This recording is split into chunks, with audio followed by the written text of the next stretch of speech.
So today I've got Karl, the founder of Searcheroo. Backlink rejuvenation packs, absolutely amazing topics to talk about. So a lot of people ask me the questions about this. So can you explain to people that aren't certain about what is a backlink rejuvenation pack? Yeah, so, we got heavily involved with Rick Lomas and sort of took over his whole disavow service and doing a lot of recoveries and manual penalty actions and things for sites.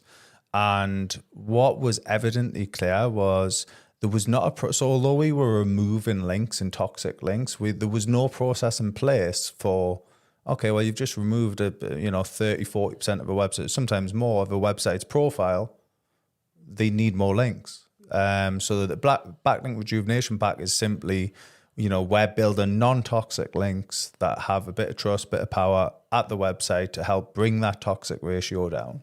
So when you say you're building non-toxic links, every link has got some degree of some toxicity. Yeah. So when you're checking to say that it's not toxic, I'm presuming you're running that against their backlink profile because you've managed to run a simulator to see what their toxicity threshold is.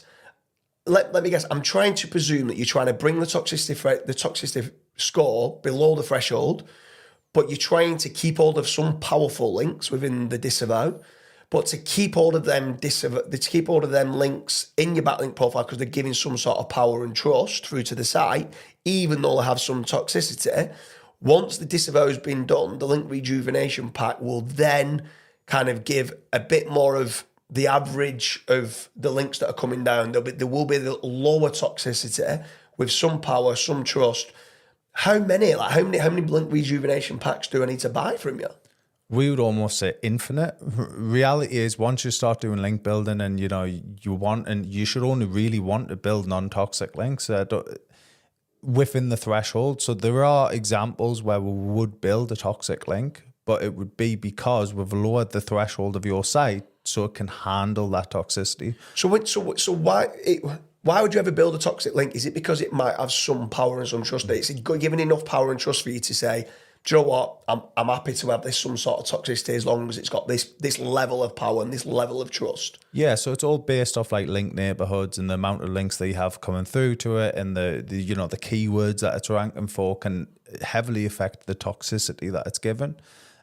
So we try to make sure that if we are building a toxic link, it's going to be on a decent website that has a high level of power, a high level of trust, and it can potentially move the needle, provided your ratios don't become out of whack. I'm presuming then the link rejuvenation pack is a managed link building campaign because it'll need to be, because if you've gone and removed, let's say 350 referring domains coming through to your site, that's going to skew all of the anchor text ratios and stuff like that. So I'm presuming that when you're looking to do the managed link building campaign of a link rejuvenation pack, you'll be choosing the anchors that you think is specifically needed against that site with regards to the anchor text profile. Yeah. Yeah, so we would analyze, what's been disavowed, what does that anchor text ratio now look like, and what can we get away with utilizing?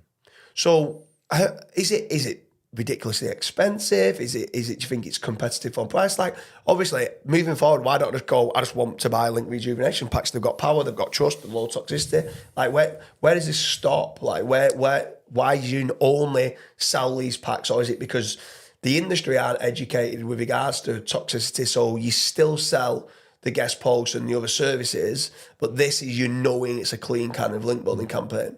So I would say the main reason for it is everyone has their own opinion when it comes to SEO, as we can probably both attest to.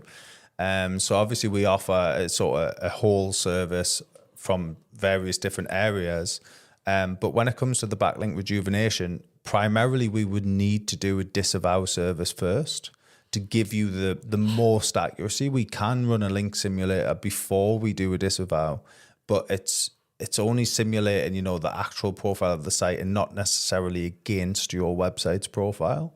Once we've got a disavow in place, it will then simulate against your website's profile. So when you've been talking about backlink rejuvenation packs, this link simulator, that's using Ahrefs data, SEMrush data, Majestic data, and Link Research Tools data, combining all that information together for you then to determine the trust, the power, and the toxicity moving forward in a backlink campaign.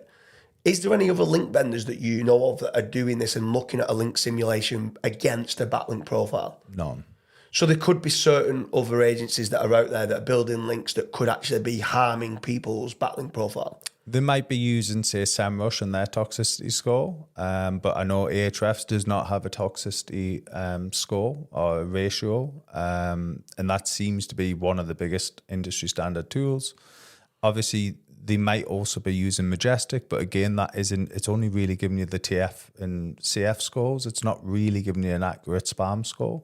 So you almost need like a collaboration of all these tools, as well as, Google, we have to plug into the Search Console to pull out links out of that. Yeah. Plug into Bing Webmaster Tools, pull out links out of that. You've got I think around 27 sources that we pull from. Right.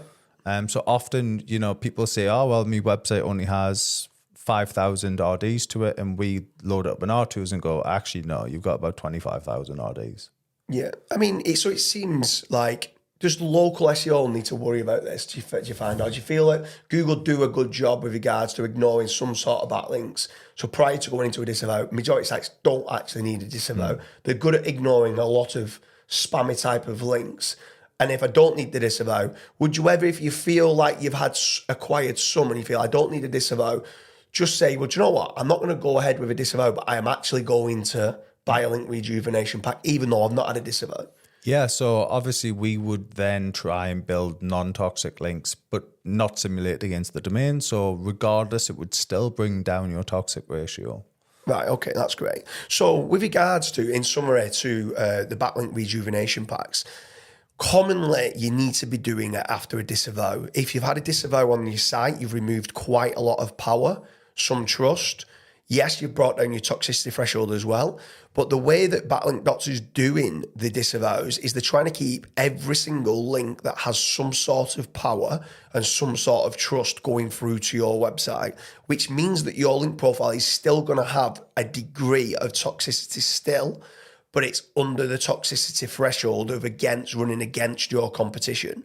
So moving forward, in an ideal world, what you want to be doing is after a disavow, you want to be looking to have a backlink rejuvenation pack, which then can turn around, bring your toxicity score down even further with more powerful and more trusted links.